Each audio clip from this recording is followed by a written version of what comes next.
अस्सलामुअलैकुम सितारों के सफ़र पर खुश आमदीद। आज की वीडियो बहुत ख़ास है क्योंकि हम बात करने जा रहे हैं एक ऐसे छाया ग्रह की यानी कि प्लैनेट की जो कि ना सिर्फ अजीब है बल्कि अक्सर लोग इसको गलत समझते हैं या फिर समझने से कतराते हैं। और वो है केतु। केतु एक ऐसा छाया ग्रह है जो दिखाई तो नहीं देता लेकिन ज़िंदगी की गहराइयों में उतर जाता है। अब केतु एंटर कर रहा है सिंह राशि में यानी कि लियो में। सवाल ये है कि क्या ये आपकी कुंडली में कोई कार्मिक तूफान लेकर आ रहा है या फिर कोई रूहानी दरवाजे खोलने जा रहा है। आज हम समझेंगे कि केतु लियो में होने का मतलब क्या है। हर राशि के बारे में बात करेंगे, हर कुंडली के बारे में बात करेंगे और वीडियो के आखिर में मैं आपको रेमेडीज भी बताऊंगा कि केतु को पॉजिटिव कैसे किया जा सकता है। लेकिन उससे पहले हम जानेंगे कि केतु है क्या चीज़, किन चीज़ों को रूल करता है, कहाँ पर पॉजिटिव है और पॉजिटिव है तो क्या दे रहा है, और नेगेटिव कहाँ पर है, और अगर नेगेटिव है तो नेगेटिविटी में क्या दे रहा है आप लोगों को। आइए जानते हैं। वैदिक एस्ट्रोलॉजी के अकॉर्डिंग इसका जो नाम है वो केतु है। इसको एक कॉमेट भी कहा जा सकता है। यह डिटैचमेंट का ग्रह है। इसका जो एलिमेंट है फायर है, ठीक है। केतु रिप्रेजेंट करता है ट्रांसफॉर्मेशन को, इनर प्योरिफिकेशन को और शार्प परसेप्शन को। जिन लोगों को समझ में नहीं आई ये बात उनको मैं आसान लफ्ज़ों में समझाता हूँ। केतु जो है वो आपकी ज़िंदगी के पुराने पैटर्न्स को तोड़ता है, स्पेशली वो जो आपकी ग्रोथ के रास्ते में रुकावट बन रहे होते हैं। कभी ये बदलाव सडन होते हैं, जैसे जॉब लॉस हो जाएगी, ब्रेकअप्स हो जाएंगे, और इसके अलावा किसी भी चीज़ को लेके या किसी भी रिश्ते को लेके डिससेटिस्फैक्शन शो करेंगे, मुतमईन नहीं होंगे। लेकिन इसका असली मकसद जो होगा वो आपको अपना आप बनाना होगा। मतलब ये कि जो आप दुनिया को मास्क पहन के दिखाते हैं कि मैं ऐसा हूँ, एक दोहरी पर्सनालिटी अपनाते हैं, उससे बिल्कुल अलग आपको अपने आप में तब्दील करना होता है। जैसे राहु की सीरीज में मैंने आपको बताया था कि वो इल्यूजन्स क्रिएट करता है, केतु बिल्कुल उसके बरक्स चलता है और ये आपके अंदर के इल्यूजन्स को ख़त्म करता है। देखिए, बैठे बैठे कभी कभी इंसान बहुत परेशान होता है और वो सोचता है कि मैं कोई ऐसा काम कर लूँ जो बहुत इलीगल भी हो लेकिन पैसा आ जाए। लेकिन फिर अंदर से एक आवाज़ आती है कि नहीं, ऐसा नहीं करना। हाँ, रिलीजियसली अगर हम बात करें तो अल्लाह ताला ने हर किसी के अंदर एक ईमान की शम्मा जलाई होती है। अब वो जो दिया जल रहा है वो हवा के कारण फड़फड़ा रहा है, ठीक है, आग फड़फड़ा रही है। अब आप किसी बुरे काम की तरफ जाते हैं तो वो तेज़ी से फड़फड़ा रही होती है कि बुझ ना जाए। आपको ये ख़तरा होता है कि मेरा ईमान ख़त्म ना हो जाए, तो आप बुरे काम से रुक रहे होते हैं। जिन लोगों का ईमान मजबूत होता है, जो लोग नमाज़ पढ़ रहे होते हैं या अपनी रिलीजियस एक्टिविटीज़ बहुत ज़्यादा फॉलो कर रहे होते हैं, उनमें सब्र का मादा बहुत ज़्यादा होता है। तो ये केतु है जो ये आपके अंदर डेवलप करता है चीज़ें, आपके अंदर के जो इल्यूजन्स हैं उनको ख़त्म करता है ताकि आप अपने असली आप से सामना कर सकें। इसके अलावा केतु जो है वो शार्प परसेप्शन देता है, तेज सोच देता है, तीसरी आंख खोल देता है इंसान की। कई दफ़ा आपने अपने बुजुर्गों को देखा होगा या आप में से कुछ ऐसे लोग होंगे जो ये बैठे बैठे समझ जाते हैं कि अगला जो मेरे साथ बात कर रहा है या कारोबार कर रहा है वो किस नीयत से कर रहा है। उनकी छठी हिस्स एक्टिव हो जाती है, साइकिक सेंस बहुत तेज हो जाती है, डीप इंसाइट होती है, वो बहुत चीज़ों को गहराइयों में सोचते हैं। ये केतु की वजह से होता है। आपको लोगों के इरादे समझ में आ जाते हैं, उनके बिना कहे सिर्फ वो बात कर रहे होते हैं, आप उनके इरादे परख लेते हैं। आपकी छठी हिस्स बहुत ज़्यादा स्ट्रांग हो जाती है। ख्वाब में अक्सर लोगों को ये भी होता है कि वो ऐसी चीज़ें देख लेते हैं जो फ्यूचर में उनके साथ हो रही होती हैं। डेजा वू वाली सिचुएशंस हो जाती हैं। स्पिरिचुअल सिग्नल्स जो होते हैं उनको बहुत ज़्यादा स्ट्रांग मिलते हैं।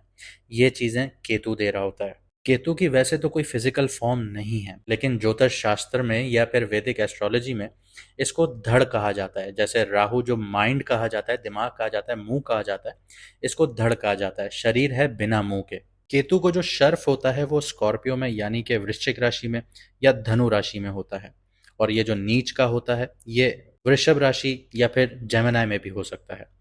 लेकिन अगर आपकी कुंडली में ये स्कॉर्पियो में बैठा है तो ये आपको बहुत ज़्यादा रिलीजियस बनाएगा। आपकी थर्ड आई जो है वो एक्टिव होगी, आपकी इंट्यूशन पावर बहुत ज़्यादा स्ट्रांग होगी, ठीक है। लेकिन अगर यही चीज़ आपकी टॉरस में बैठी है या आपके मून साइन से फर्स्ट हाउस में बैठी है तो ऐसे लोगों का दिमागी बहुत ज़्यादा इशू होता है। आपने स्पेशल जो चाइल्ड होते हैं वो देखे हैं जिनका माइंड सही से काम नहीं करता, ये केतु की वजह से होता है।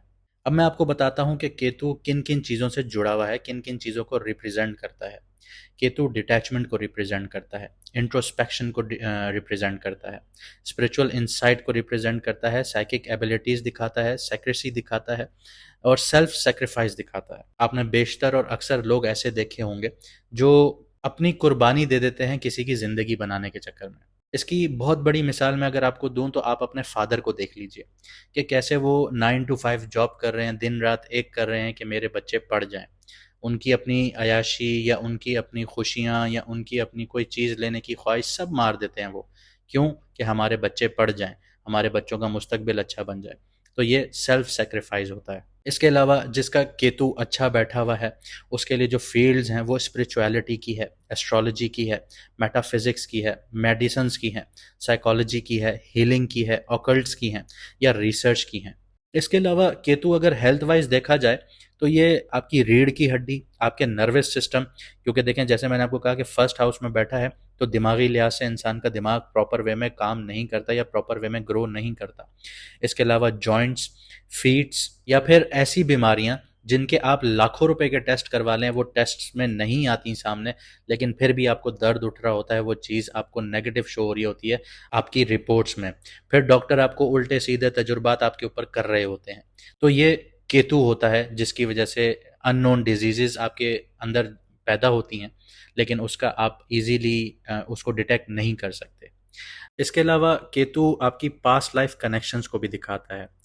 अगर मैं इसका आपको बेटर कॉन्टेक्स्ट दूं, अगर हिंदुओं की बात करूं तो वो जन्मों में यकीन रखते हैं, ठीक है, ये उनके रिलीजन का हिस्सा है। अगर मैं मुसलमानों की बात करूं तो आलम अरवा, जहाँ पे दुनिया में रखने से पहले रूहों को वहाँ रखा गया था, ये आपकी पास्ट लाइफ थी। तो केतु यहाँ पे आपके पुरानी आत्माओं के साथ जो रिश्ते थे उनका सिग्नल देता है। जिन लोगों से आप आज मिलते हैं उनमें से कुछ लोग ऐसे होते हैं जो आपकी पास्ट लाइफ से जुड़े होते हैं। अक्सर और बेशतर आपने ये भी देखा होगा कि आप किसी से नया नया मिल रहे हैं और आप कहते हैं कि यार मैं तुम्हें सालों से जानता हूँ। ऐसा आपके साथ अक्सर और बेशतर होता होगा, क्योंकि अगर मैं इसको आपको इस्लामिक पॉइंट ऑफ व्यू से बताऊं तो आलम अरवा में जब आपकी रूह किसी रूह की दोस्त थी और वो दुनिया में आपसे मिलता है तो आपको ऐसा ही फील होता है कि वो आपका कोई पुराना दोस्त है। ये केतु रिश्ते एक्टिवेट करता है, लेकिन इनसे आपका जो रिश्ता है या तो अधूरे रह जाते हैं या फिर टेस्ट बन जाते हैं। ऐसे लोग जो ज़िंदगी में आते हैं सब कुछ हिला के चले जाते हैं, वो केतु वाले कार्मिक लोग होते हैं। इसके अलावा केतु आपका ईगो तोड़ता है। जैसे शनि है आपका ईगो तोड़ने वाला, वो जो आपके अंदर मैं होती है उसको निचोड़ देता है, ख़त्म कर देता है। इसी तरह केतु भी आपकी मैं जो होती है ना वो तोड़ेगा, और ये काम कभी किसी स्पिरिचुअल टीचर के ज़रिए होता है।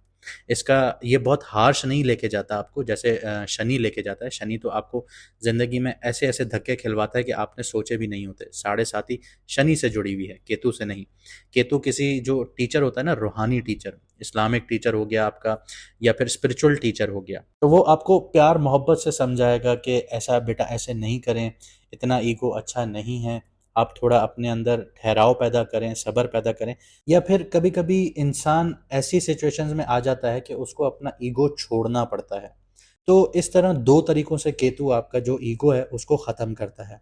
लेकिन यहाँ पे मैं आपको ये चीज़ भी बता दूं कि केतु आपको हमेशा सिखाता है, लेकिन ट्रेडिशनल तरीके से कभी भी नहीं सिखाएगा। जैसे एक गुरु आपको सिखा रहा है ना चीज़ के, क्लास में बैठ के कि बेटा ए लिखा हुआ है ए पढ़िए, नहीं, ये ऐसे नहीं सिखाएगा। ये लाइफ में इतने गंदे एक्सपीरियंस भी आपको दे सकता है कि आप उनसे सीखना शुरू हो जाते हैं। बहुत टफ सिचुएशंस आपके लिए खड़ी हो जाती हैं। ज़िंदगी के ऐसे ऐसे इवेंट्स आप लोग एक्सपीरियंस करते हैं कि आपके अंदर खुद ब खुद ठहराव पैदा शुरू हो जाता है, ठहराव आ जाता है, सब्र आ जाता है। तो ये सारी चीज़ें केतु देता है।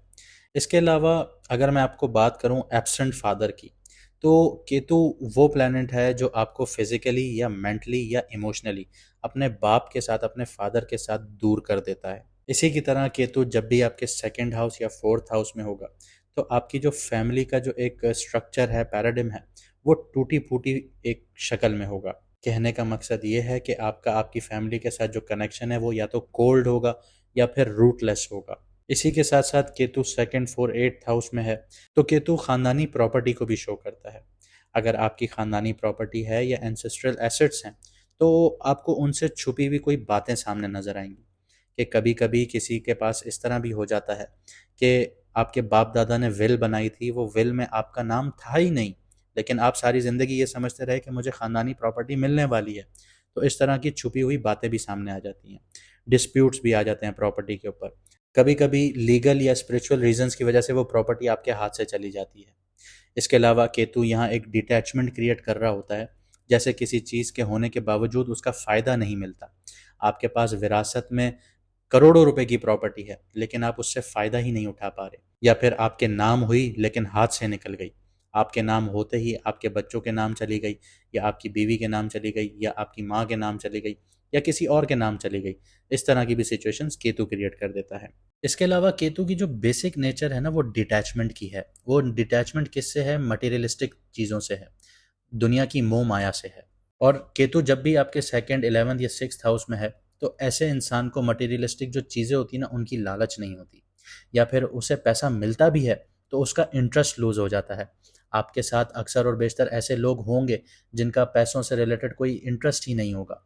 वो कहते होंगे ठीक है, लेकिन उनकी ज़िंदगी में पैसा वैसे ही आ रहा होगा, और जो पैसे के पीछे भाग रहा होगा उसके पास पैसा ही नहीं आ रहा होगा।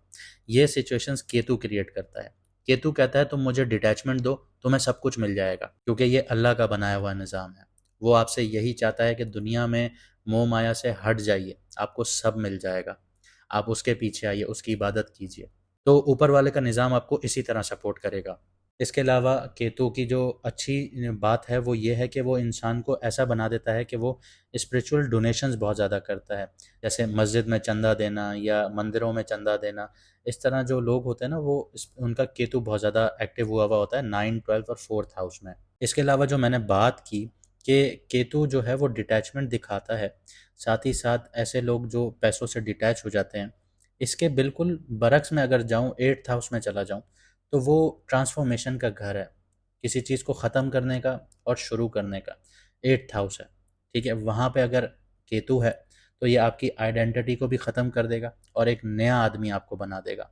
जैसे आपने ये सुना होगा कि यार ये तो पहले बहुत ऐसा बंदा था, लेकिन अब तो बिल्कुल रिलीजियस हो गया है। तो ये चीज़ें केतु देता है। इसके अलावा और भी बहुत कुछ देता है। अब देखते हैं कि आपकी कुंडली में अगर केतु पॉजिटिव है या एग्जॉल्टेड है या अच्छे घरों में बैठा है, तो आपको क्या एनर्जीज दे रहा है या क्या चीज़ें दे रहा है। डीप कनेक्शन देगा आपको हायर नॉलेज के साथ, और एक्सीलेंट आपकी सिक्स सेंस होगी। इसके अलावा जो आपका एक्सेस है स्किल्स की तरफ या विजडम है पास्ट लाइफ से जुड़ी हुई, वो बहुत ज़्यादा स्ट्रांग होती है। अगर मैं आसान लफ्ज़ों में आपको समझाऊं, तो आपने फिजिकली कोई स्किल हासिल नहीं किया होता, लेकिन जब आप उस काम को कर रहे होते हैं तो वो बहुत ईजीली आप उसको एक्सेस कर रहे होते हैं, बहुत ईजीली उसके ऊपर आपका हाथ बैठ रहा होता है। तो ये पास्ट लाइफ से आपका जुड़ा हुआ स्किल होता है। इसके अलावा मिस्टिकल अगर मैं एक्सपीरियंसेस की बात करूं, तो केतु जब भी आपके 8, 12, 4th या 6th हाउस में होगा या उनको एक्टिव कर रहा होगा, तो आप दिमाग से नहीं, दिल या रूह से समझना शुरू करेंगे। ये तजुर्बे कभी कभी ड्रॉने भी होंगे या कभी कभी डिवाइन भी लगेंगे आप लोगों को। साथ ही स्पिरिचुअल रैम के साथ या बहुत ज़्यादा सटल कनेक्शन महसूस करना शुरू हो जाएंगे आप लोग। अगर मैं आपको एक मिसाल दूं कि कभी कभी सपनों में या फिर आप लोग बैठे हुए होते हैं, आपका माइंड कहीं और चल रहा होता है, तो आप फिजिकली ना अपनी बॉडी से बाहर निकल कर ट्रैवल कर रहे होते हो, जैसे किसी और डायमेंशन में घूम रहे हो, किसी और प्लेस पर घूम रहे हो। तो इस तरह की चीज़ें आपके साथ बहुत ज़्यादा होना शुरू हो जाएंगी। आपको ऐसी इमेजेस, लोग या इवेंट्स का विजन आ रहा होगा जो बाद में सच हो रहा होगा, जैसे डेजा वू वाली सिचुएशंस होती हैं। आप लोग बैठे होते हैं, आप लोग कोई चीज़ देखते हैं, सोचते हैं, समझते हैं, आप कहते हैं यार ये तो मेरे साथ कुछ दिन पहले हुआ था, लेकिन कुछ दिन बाद हो रहा होता है आपके साथ। या किसी और के लिए ये चीज़ें इंपॉर्टेंट होती हैं, आप किसी और के लिए ये चीज़ें देख रहे होते हो। आपके सपने सिर्फ इमेजिनेशंस नहीं होते, वो गाइडेंस होती हैं आपके लिए, वार्निंग्स होती हैं, या डीपर मैसेजेस होते हैं आपके लिए। कभी कभी आपको लगता है कि कोई रूहानी टीचर या आत्मा आपसे बात कर रही है। तो ये चीज़ें केतु के पॉजिटिविटी की एक निशानी होती है। इसके अलावा जो फील्ड्स केतु सपोर्ट करता है वो मेडिकल फील्ड्स में बहुत ज़्यादा कामयाबियाँ दिलाता है, साइकोलॉजिकल फील्ड्स में दिखाता है, या फिर एसोटेरिक फील्ड्स में दिलाता है। एसोटेरिक फील्ड्स वो फील्ड्स होती हैं जो हर किसी को समझ में नहीं आती। सरफेस पे इसकी नॉलेज कभी भी समझ में नहीं आएगी। इन्हें समझने के लिए अंदर की आंख को, थर्ड आई को खोलना होगा, और खामोशी से आपकी छठी हिस्स इसके लिए बहुत ज़्यादा ज़रूरी होगी। देखें, एसोटेरिक जो सिचुएशंस होते हैं या तजुर्बे होते हैं ना, ये लॉजिकल माइंड से कभी भी समझ में नहीं आते। इसके अलावा जो पॉजिटिव केतु की जो निशानी है वो एबिलिटी है आपकी कि आप मटेरियलिस्टिक जो चीज़ें हैं उनसे डिटैच हो जाते हैं, उनसे ऊपर के हो जाते हैं, आपके लिए मायने ही नहीं रखती। यहाँ पे हिडन गेन्स भी मिलते हैं इंसान को केतु की वजह से। वो क्या है कि सडनली आप स्पिरिचुअली बहुत ज़्यादा ऊपर चले जाते हैं या मटेरियली आपको अपलिफ्टमेंट मिल जाती है, लेकिन अनकन्वेंशनल तरीकों से। अब देख लेते हैं कि केतु नेगेटिव है या कहीं नीच का बैठा है या किसी मैलेफिक प्लैनेट के साथ नज़र बना रहा है तो आपको क्या दे रहा है। केतु आपको मेंटल डिटैचमेंट देगा, आइडेंटिटी क्राइसिस दे सकता है, जैसे मैंने आपको बोला कि दिमाग प्रॉपर ग्रो नहीं करता। इसके अलावा आपका जो एम होता है ज़िंदगी का, ये एमलेसनेस कर देता है आप लोगों को। इसके अलावा आपका जो ऑटो इम्यून सिस्टम है उसमें बहुत ज़्यादा इश्यूज आते हैं, आपका इम्यून सिस्टम बहुत ज़्यादा वीक होता है। इसके अलावा मिस्टीरियस ऐसी बीमारियां आती हैं जो किसी भी रिपोर्ट से सामने नहीं आ रही होती। इसके अलावा जो रिलेशनशिप की मैं अगर बात करूं तो आपका रिलेशनशिप बहुत ज़्यादा ठंडा होता है, डिटैचमेंट होती है, डिस्टेंस होती है, अप्रोच होती है, प्यार नहीं होता। आपका बंदा पार्टनर साथ तो है लेकिन आपको उससे प्यार नहीं हो रहा। फैमिली में रिफ्ट्स देखी जाती हैं। इसके अलावा स्केपिज्म का शिकार होता है ऐसा इंसान, हर चीज़ से भागने की कोशिश करता है, कोई भी अपनी जो जिम्मेदारी होती है उसको नहीं उठाता। अकेले रहने का रुझान बहुत ज़्यादा पाया जाता है ऐसे इंसान में। वो सबसे अलग रहना चाहता है और अपनी जो रियलिटी है ज़िंदगी की उससे भागता है। इसके अलावा पैरानोया का शिकार होता है, बहुत ज़्यादा डरता है, बहुत जिन भूत चुड़ैल इन चीज़ों से बहुत ज़्यादा डर रहा होता है। स्पिरिचुअली बहुत ज़्यादा डिलूजन्स का शिकार होता है और हेलुसिनेशन का भी बहुत ज़्यादा शिकार होता है। मतलब अजीब अजीब चीज़ें उसके दिमाग में चल रही हैं, उसको समझ में नहीं आ रही हैं, डर रहा है, खौफ आ रहा है, सबकॉन्शियस माइंड एक्टिव है, तो ये इस चीज़ का भी केतु शिकार करता है। इसके अलावा कन्फ्यूजन के थ्रू ना ऐसे इंसान को पैसे का बहुत ज़्यादा नुकसान होता है, फाइनेंशियली भी होगा, सोशल सेटबैक्स भी देखने को मिलेंगे। उसकी वजह मिसअंडरस्टैंडिंग बनेगी या एंगेजमेंट ना होना बनेगी। अब देखते हैं कि केतु का असर आपकी कुंडली पर क्या है। बात करता हूँ विर्गो मून साइन वालों की, यानी कि कन्या राशि, यानी कि बुर्ज शुमला वालों की। केतु आपके 12th हाउस में ट्रांजिट कर चुका है और ये जो अगले 18 महीने का टाइम पीरियड है ये एक गहरा स्पिरिचुअल और इनवर्ड और कार्मिक फेज का टाइम पीरियड होगा। ये टाइम आपकी ज़िंदगी का वो होगा कि आप बाहर की दुनिया से टूटना शुरू हो जाएंगे, अलग होना शुरू हो जाएंगे। अंदर की दुनिया आपको देखना चाहती है, ये आपका मोटिव होगा इस टाइम पीरियड में। केतु यहाँ अपने नेचुरल घर में है क्योंकि 12th हाउस आइसोलेशन को दिखाता है और केतु की नेचर है डिटैचमेंट और आइसोलेशन वाली, तो ये इस चीज़ से मैच करता है। यहाँ आके केतु आपके अंदर छुपे हुए कार्मिक बैगेजेस को एक्टिव करेगा, चाहे वो पास्ट लाइफ अनरिजॉल्व कार्मा हो या सबकॉन्शियस माइंड में फियर्स हो, डर हो, इन सारी चीज़ों को एक्टिव करेगा केतु।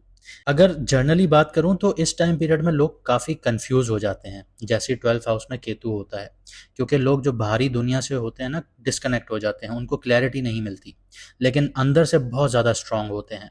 ड्रीम इनके इंटेंस हो जाते हैं, ख्वाब बहुत ज़्यादा इंटेंस हो जाते हैं, डेजा वू वाली सिचुएशंस हो जाती हैं, या आपको फॉरेन ट्रैवल स्पिरिचुअल रिट्रीट्स की तरफ से नेचुरली पुल महसूस होता है। आप इस टाइम पीरियड में अपनी रिलीजियस एक्टिविटीज़ की तरफ बहुत ज़्यादा पुल फील करेंगे। आप ये भी फील करेंगे कि अगर आप मुसलमान हैं तो आप फील करेंगे कि आप मुझे मक्का मदीना जाना चाहिए, मुझे हज और उम्रे पे जाना चाहिए। अगर आप हिंदू हैं तो आप ये फील करेंगे कि मुझे अपनी धार्मिक स्थान पे जाना चाहिए। ये इस तरह की आपके अंदर फीलिंग्स बहुत ज़्यादा डेवलप होना शुरू हो जाएंगी। करियर और फाइनेंस वाइज बात करते हैं। करियर वाइज ये फेज़ आउटवर्ड सक्सेस के लिए उतना प्रॉमिसिंग नहीं है, लेकिन इनर जो रीअलाइनमेंट है उसके लिए बहुत इंपॉर्टेंट है। आपको लगेगा कि कॉर्पोरेट या मटेरियल वर्ल्ड में इंटरेस्ट कम हो गया है आप लोगों का, प्रमोशंस या जॉब सिक्योरिटी इंपॉर्टेंट नहीं लगेंगी आप लोगों को, लेकिन एक मीनिंगफुल काम की तलाश शुरू हो जाएगी यहाँ पे। हिडन इनकम या पैसिव इनकम सोर्सेज जैसे फ्रीलांसिंग है, रिट्रीट स्पेसेस हैं, हीलिंग वर्क है, इन पे ध्यान दिया जा सकता है, लेकिन फाइनेंशियल प्लानिंग यहाँ पे मस्ट होगी, वरना अनकॉन्शियस ओवर स्पेंडिंग्स या फॉरेन ट्रैवल रिलेटेड लॉस हो सकते हैं आप लोगों को। केतु आपके 8th हाउस पे नजर डाल रहा है तो सडन करियर में शिफ्ट्स देखने को मिल सकते हैं आप लोगों को। शायद आप किसी सीक्रेट या अंडरग्राउंड काम में इंटरेस्ट ले सकते हैं, जैसे ऑकल्ट हो गया, हीलिंग हो गई, काउंसलिंग हो गई या रिसर्च बेस्ड रोल्स हो गए। आप लोग एस्ट्रोलॉजी में भी इंटरेस्ट ले सकते हैं। लव और रिलेशनशिप्स की बात करते हैं। केतु 12th हाउस में है, यानी कि फिर आपकी जो इमोशनल इंटीमेसी है वहाँ पे चैलेंजेस क्रिएट हो रहे हैं। आप या तो इमोशनली अनअवेलेबल हो जाते हैं पार्टनर के लिए, या पार्टनर से स्पिरिचुअली अलाइन बॉन्ड चाहते हैं। आप चाहते हैं कि आपका पार्टनर भी रिलीजियस हो जाए, स्पिरिचुअलिटी को उस पर अलाइन करे वो। इसके अलावा इस ये वक्त ऐसा होगा कि इसमें आप लोग पिछली जो आपका जो पास्ट लाइफ कनेक्शंस थे, जो आपकी हिस्ट्री में लोग थे, उनसे दोबारा मिल भी सकते हैं। या जैसे किसी के साथ कोई अनरिजॉल्व कार्मिक साइकिल कंप्लीट करनी हो, जैसे आपका कोई पुराना बॉन्ड टूट गया हो, अब उसको कंप्लीट किया जाएगा। लेकिन यहाँ पे क्लियरिटी नहीं आएगी, अटैचमेंट और डिटैचमेंट दोनों का मिक्स होगा। यहाँ पे केतु की 6th हाउस पर जो नज़र है, रिलेशनशिप्स, कॉन्फ्लिक्ट्स या इम्बैलेंस क्रिएट कर सकती है। यहाँ पे समझना होगा कि क्या आप इमोशनली स्केप कर रहे हैं या किसी कार्मिक टेस्ट से गुजर रहे हैं। इन चीज़ों को समझिएगा। इसके अलावा अगर मैं हेल्थ और मेंटल हेल्थ की बात करूं तो मेंटली आप लोगों को लग सकता है कि आप दुनिया से थोड़ा डिस्कनेक्टेड हो गए हैं। ये टाइम हर किसी की ज़िंदगी में आता है, ऐसा नहीं है। देखें, कभी कभी मैं ये नहीं कहता कि केतु बहुत ज़्यादा इंटेंस आपको ये चीज़ें देगा, लेकिन फिलहाल देगा, क्योंकि ये सन के ही नक्षत्र में है, सन के ही घर में है और सन इसको बहुत ज़्यादा पावर दे रहा है। तो यहाँ पे आप लोगों को ये फील होगा।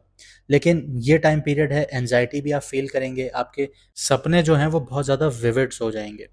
मतलब ये कि आप बहुत ज़्यादा रियलिटी के करीब हो के आप ख्वाब देख रहे होंगे, या पास्ट लाइफ जो मेमोरीज हैं वो रिवाइव हो सकती हैं। यहाँ पे केतु जो सबकॉन्शियस माइंड को डीपली एक्टिवेट कर देगा, क्योंकि 12th हाउस उसका फेवरेट घर है। तो पास्ट ट्रॉमास भी एक्टिवेट हो सकते हैं, जो सप्रेस्ड फियर्स हैं, जो आपके अंदर खौफ छुपे हुए हैं, वो भी बाहर आ सकते हैं। आगे बढ़ता हूँ, फिजिकल हेल्थ की बात करता हूँ। स्लीप डिसऑर्डर्स हो सकते हैं, क्योंकि जब ड्रीम्स बहुत ज़्यादा विविड हो जाएंगे, बहुत ज़्यादा रियलिस्टिक हो जाएंगे, तो रात को जो आपकी नींद है वो डिस्टर्ब होना शुरू हो जाएगी। इम्यून सिस्टम इम्बैलेंस हो सकता है अगर आपने ख्याल ना रखा। इसके अलावा आप लोगों को लंबे अरसे तक चलने वाली थकावट भी महसूस हो सकती है, जो हार्मोनल इम्बैलेंस का सबब बन सकती है। जो लोग फॉरेन में रहते हैं उनके लिए ये जो ट्रांजिट है ये आइडेंटिटी लेवल पर रीअलाइनमेंट लेके आ सकता है। जुपिटर की तीसरी नज़र केतु पे पड़ रही है, इसकी वजह से अगर आप मेडिटेशन में आ जाते हैं या ध्यान लगाते हैं या फिर रिलीजियस प्रैक्टिसेस करते हैं, तो आपकी हीलिंग जो स्पीड है वो तेज़ हो सकती है।